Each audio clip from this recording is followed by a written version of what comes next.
So, yeah, I always forget. Just so we look good. Well, it's not so easy to sit in this one. No, it's a bit tall. Okay, I checked it last time because this is the first time I do this with it. I saw something what was it? An interview with Jim Lee or an article about Jim Lee. Yeah. From last year, right? Yeah. Because I was checking about the festival, I didn't know about it. And I picked up something from Jim Lee.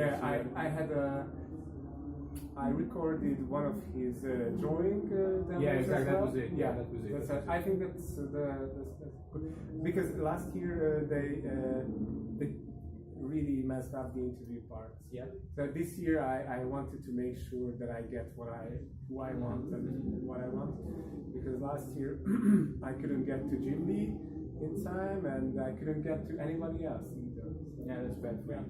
Anyway, so here is we are in Lodz for the Comics Festival. This is, correct me if I pronounce it wrong, but André Lima Araujo. That's almost, but you are the best one yet. Really? Yes, it's Araujo. Araujo. Yeah, okay. In Portuguese we say Portuguese. Okay. Yeah. In Spanish they do the H for the J. Yeah. We don't do it. We just say J. I actually have an Argentinian friend and he speaks a totally different kind of Spanish. Yeah, it's different accent. Different. Yeah. It's really fun to. Once you get to know a language, you can start picking up the different accents. It's all fun. Yeah. Sure. Just like in English. Yeah. So, but you were very good. I can tell you. Araujo. Yes. Okay. Exactly. Okay. That's. I'm gonna remember that. So I had checked out your previous work, and I've seen that there's only one comic you wrote and drew as well, which is called Man Plus. So can you tell me about that comic? How did that come to your mind and stuff like that? Well, I only have one publisher, but I have many ideas that I've written down. Some are, I just submitted one a couple of weeks ago to see if they want it. Because I always wanted to write and draw my own comics. So when it comes to original comics, I prefer if I can write and draw them, because it's a better way to put my ideas forward. So far published, I have one comic. But that one in particular was an idea that I always enjoyed cyberpunk. I always wanted to do something in that field. And when I was studying, because I'm an architect, so when I was doing my master thesis, I became interested in a lot of writings that were speaking about this idea of architecture not seen as a sculpture, as an object, that how you sometimes perceive it, but more of an instrument. I see. So kind of something built around the body, an extension of the body.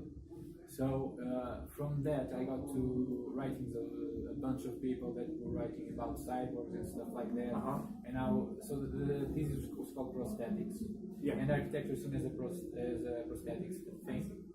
Yes, a piece of your body, but that enhances the body. So basically the idea of a cyborg is that if you lose your legs and you put a replacement, it's not only recovering the function that you lost, but it's also adding that you can run faster, stuff like that.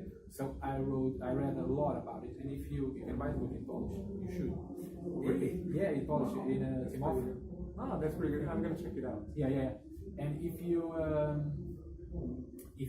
read the quotes before each chapter, they are from books that I read for my master thesis.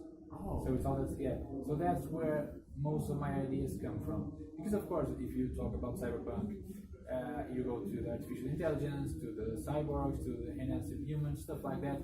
That's usually how it goes. But I wanted to add something new and fresh to it, and where I got it from, the substance comes from all these books that I read before for my master thesis, and I was still just an artist. Wow, that's really not what I expected. I only saw the covers now and some of the interior pages, but I had no idea that it was this kind of deep research. I hope it is. I hope it because my idea was always, and for everything that I write, is that there really isn't anything new. You pick a thing that you like, and most likely it has been explored before, and you need to put your own perspective. That's the new part. It's the author. It's the filter that creates the new part of the work. Because stories. You can break it down almost to 2 or 3 types of stories, and that's it. That's all. It has been done a number of times, a million times in movies, in books, whatever. You're gonna do something that has been done before. I need to understand that.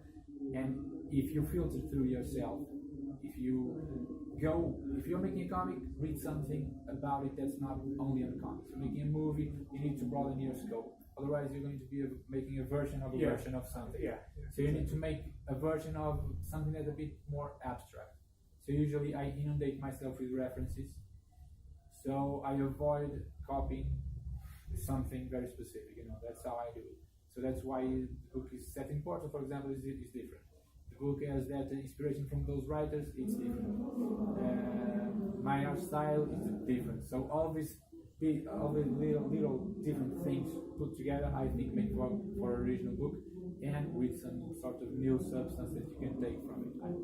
Wow. And do you plan to go back to that? I mean, this book, or is it a... I'd love to.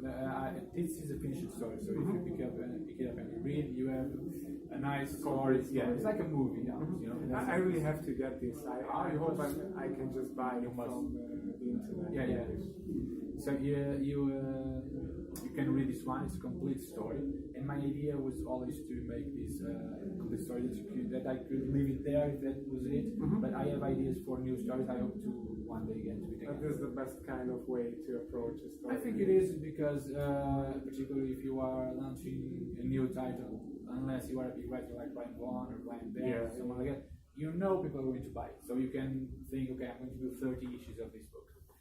Right away you can think like that. If you are launching a book and you're not sure if you're going to pick it up or not, you better, it's the best way for me in my mind to do more closed off, self-contained thing. It's the best way that you can pick it up and you see in the end of the book there are things that I can take, and this is my idea, is that if I go back to it, there are things that I'm going to take from the first volume, but you can read it on its own. It makes sense. But other than this book, you mainly work for Marvel, yeah, right? Exactly. I mean, are you like an exclusive? You have an exclusive I have contract? been before. I see. I'm not right now because of my own choice. I worked when I did Man Plus. In fact, I was an exclusive Marvel artist.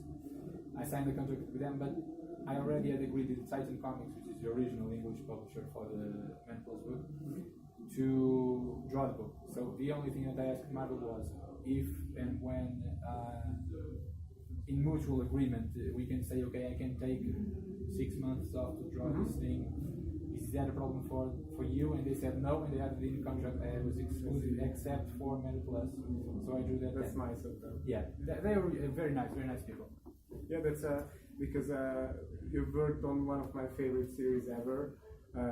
Only one issue, but the Fantastic Four, the FF from Jonathan Hickman. That was my first professional job in comics. Yes. That's pretty nice. I really started love with that Marvel. series. Yes, so my first professional job in comics was through Marvel. It was the FF 22. The whole series was one of my all-time favorites, and I still reread it from time to time. I even have your book with me now. So I wanted to ask how that worked with Jonathan. Like, what kind of script he gave you, and did you have like a conversation about this, or not that one, because that one. How Marvel works is like this. When you're not an exclusive, you sign a contract with them that says that you're gonna get X amount of money per each page that you draw. Sure. But they don't say what you're going to draw, because that is to be planned later. There are books that are cancelled, new books coming up, so that the editors basically write you an email and say, are you available, do you want to do this? Or you write them an email saying, I'm looking for work, do you have anything? Yeah. So that's how usually I choose. And I signed the contract with them in, I think, February of that year, and my first job was only on July. Because I was supposed to get something that fell off, then something else it fell off. It was a bit of a long wait, and finally they had to, the artist that was drawing it, I don't remember if it was Ryan Stegman or Nick Dragotta. Nick Dragotta. Yeah. So he couldn't make that issue, or they wanted to launch 2 issues in I 1 see. month, Yeah. something like I that. remember something like that. Yeah, and they asked me, okay, we have this book, can you draw it? And it was already completely written, it was ready to go.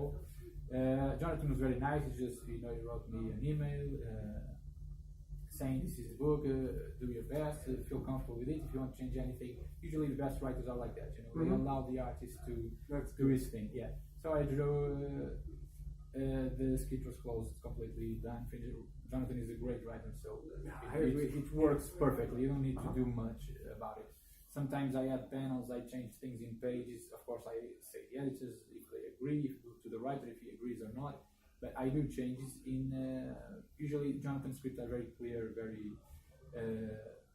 very well thought out, and I didn't have to change much. I do schemes before starting pages, so that they can see. So a smaller, quicker version of what I will be drawing later on. Like thumbnail. Yeah, thumbnails, Yeah. thumbnails, layouts, stuff like that. I see. Like a storyboard for a movie. So I do those with balloon placement, camera they know angles. everything. Yeah, they can see exactly what I'm going to draw. Sure. And particularly now, they know my style, so they know what the page will look like just by looking at the layouts. And that's usually how they say, can you move this there? Yeah, if they have any corrections, they make it in that stage. And how exactly are you, when you're working, how exactly that works? I mean, your art process, I mean. Yeah, it's a bit like I was describing. So you get, for example, a script. After they offer you. Yeah, sorry. Yeah, you already told thumbnails.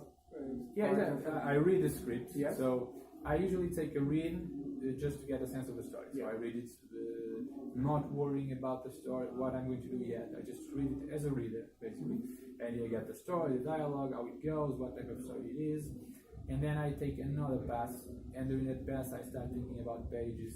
I start drawing little schemes of layouts, what's the big panel, the smaller panel, stuff like that. And I also take notes of the stuff that I need reference for. Sometimes I don't know one character or one location that they are speaking of. And then I ask for the references for the editors. They send me pages from old comics and stuff like that that will guide me. And I draw the schemes of basic thumbnails, where my main concern there is putting the story, the necessary elements to tell the story. So it's the camera angle, it's the character placement, the composition of the shot, where the balloons go, the text goes. If it is important, the look on the face, the expression that they are making, if it is something. And then I send that. I usually take 2 days to do that. So to read, take notes, draw 2 days. I'll send them. They will take a look, get back to me and say, okay, it's good to go. Usually very little corrections. But at this stage, I mean, at the thumbnail stage, it's not that big problem for you to correct anything, right? In the script? No, not in the script. No. It's very easy. Yeah. Usually I don't. If they tell me, can you do something different? I'll say, okay, and I'll correct it on the page. I don't even go back to the layouts. I just move on. Okay. Unless it's something, some people they say, okay, this sequence is not working. But if that happens, if a sequence doesn't work, I'll pick it up before they do. And I'll write them and say, okay, there's on page 14, for example, there's something that's not working. I'm going to do this. Do you agree? And they will say yes or no. That's usually how I go. Yeah. And then I'll start drawing the pages. I usually pencil like 10 pages. It takes me a week. I draw pencil 10 pages in 1 week, ink 10 pages in another week, and in 4 weeks I complete an issue, just 20 pages. Yeah, That's pretty good. Yeah, it's a good pace because if you want to make a monthly, you need to be able to draw 1 issue per month. I mean, there are ways, but you need the editor to. If you can't draw 1 issue per month, it's a problem for the editor. You need to schedule it very they well. Need to find an artist, maybe, which either that or they need to schedule. Or they need to schedule it very well, so that you can start publishing it when you are already on issue 3, for example, so that you can make sure that it's going to come out 1 issue per month while you're taking like 1 month and a half to draw each issue. So it's a good thing to be able to draw 1 issue per month. So our time is already almost up, but I still have one question I wanted to ask. Okay. So really simple one. Are there any characters or different universes you want to go into and draw and Oh yeah, there's always new things to go. There's my stories, of course, that Yeah, I'm of always course. looking forward to explore. Yeah. But even in Marvel, you know, I just drew one of the characters that I was missing because I've been working with them since 2012. So I've drawn mostly anyone, but I was missing Silver Surfer. She's one of my favorite characters to draw. Ever since I read from Moebius, Silver Surfer Power. Yeah. I love that story, so I got to draw it. It's That's a beautiful a good issue story, that came out last month that I did with Ethan Sachs. He wrote it, and my colorist was Chris O'Halloran. He was the colorist from Generation Gone. We've been working together ever since Generation Gone, and it's a really nice issue if you want to pick up. It's a closed story, also 30 pages. I'm interested. Very beautiful. You should look for it. Yeah. So I was looking forward to draw that character, and I like to one day. I pitched Marvel it. For me to write and draw a story of Spider-Man that was a bit like Akira, so post-apocalyptic type of story. And I have an idea for Fantastic Four as well that I will pitch them soon and see if they pick up. Great. So for me, for Marvel, I would always do this one-off kind of thing on the side, not on continuity, because you need to know a lot of backstory in order to do that. But alternate versions of characters of Marvel characters go on my own. Those. I hope to do that sometime in Spider-Man and Fantastic Four. Well, good luck on those. Thank you, Milan. Thank you for the interview. Thank you.